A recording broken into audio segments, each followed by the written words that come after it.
Ano, Bok? Wala pa ba? Wala pa nga nangyayari. Tingin mo nagsasabi ng totoo si Monty? Wala namang mapapala si Monty kapag nagsinungaling siya sa atin. Sa katunayan nga, may usapan kami na posible pang bumaba yung sentensya sa kanya kapag may napala yung pakikipagtulungan niya sa atin.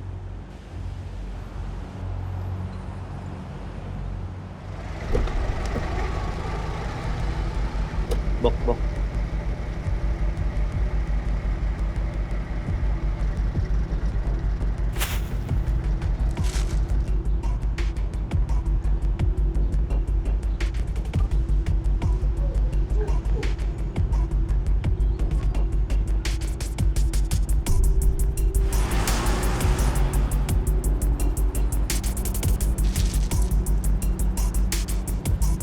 Tara, sundan natin yung van.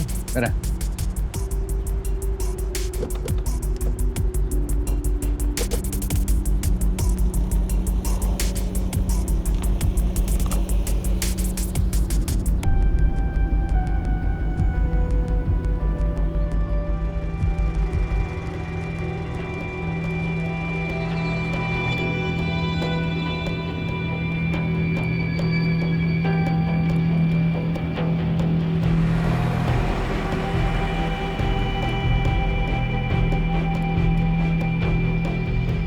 Bok, tama ba talaga itong pinuntahan ng puting ban?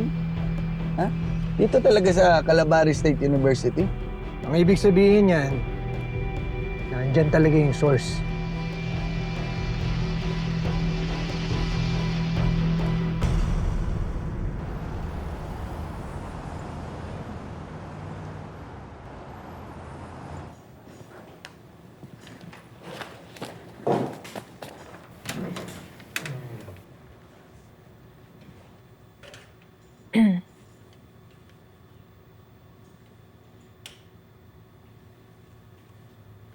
Rodriguez.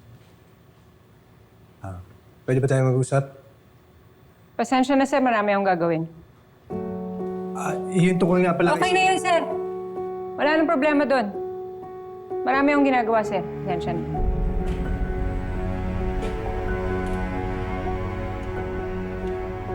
Oh, ba't gano'ng itsura nun? Ano na naman nangyari sa inyo?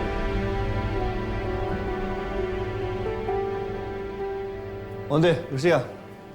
Po kayo.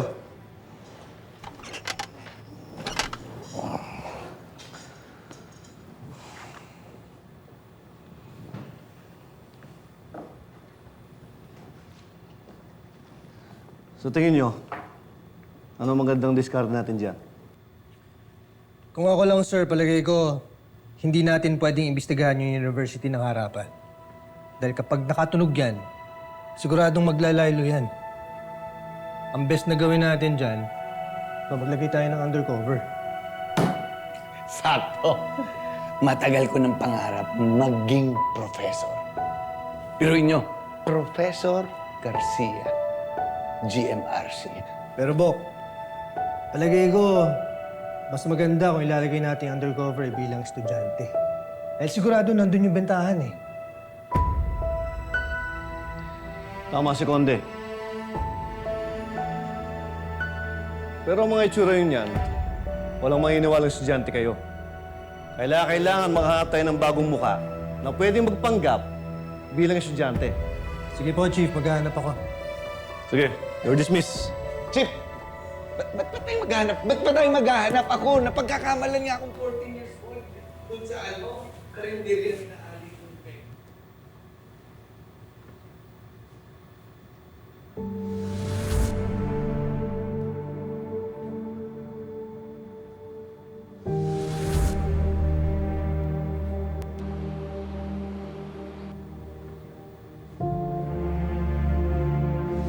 Nandito ako para ipaalam sa inyo na may anak si Alicia Enriquez. Alicia, nagbunga pala ang pagmamahalan natin.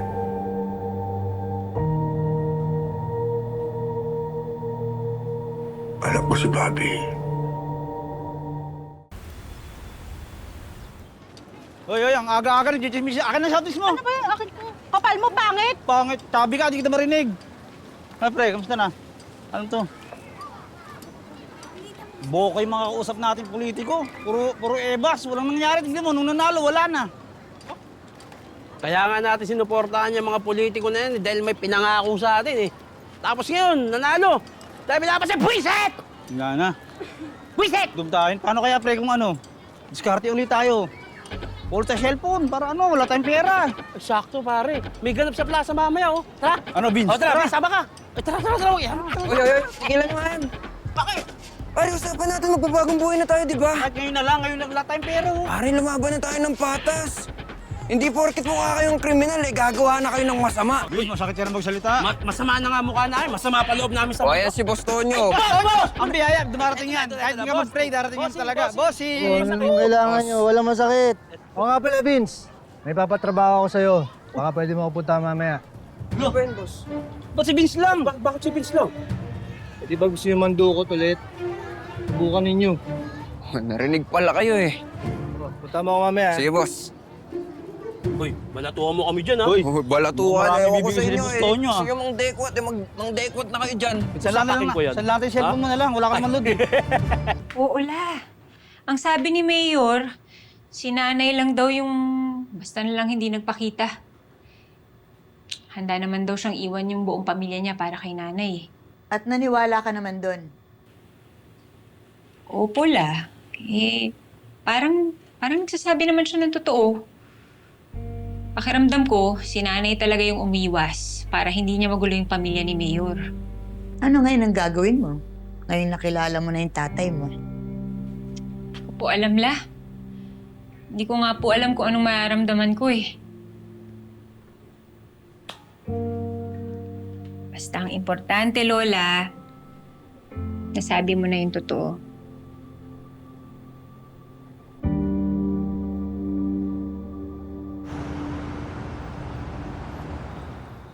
Ano meron, boss? Ba't gusto niyo makausap? Alam kong matagal mo nang gusto magbagong buhay. Kaya gusto kitang tulungan. Gusto sana kitang gawing undercover sa isang university. Yun kung kakayanin mo. Undercover, boss? Naku, boss, kayang-kaya ko yan. G ako dyan, boss. Boss, maraming salamat, boss. Importante itong magiging misyon ninyo. Kaya kailangan pagbutihin nyo ng partner mo. Partner, boss? Sino nang magiging partner ko, boss? Lieutenant Antonio Conde. Corporal Wilbert Mariano, reporting for duty, sir. Mariano, ito nga pala yung magiging kapartner mo. Si Vince. Wala lang pare. Graduated magna cum laude, BS Criminology. Stig! Vince nga pala, pare. Graduate ng pagiging kriminal. Bagong buhay na ako, tol.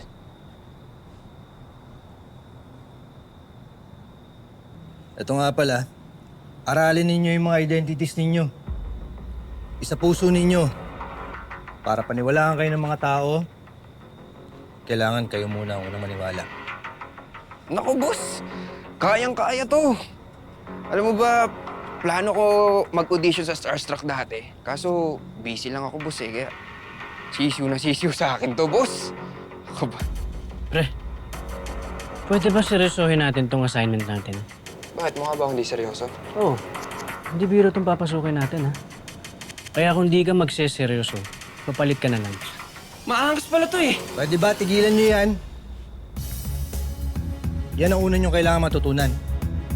Kung paano kayo magkakasundo bilang magpartner. Dahil yan ang susi para maging successful ang mga misyon ninyo. Maliwanag ba?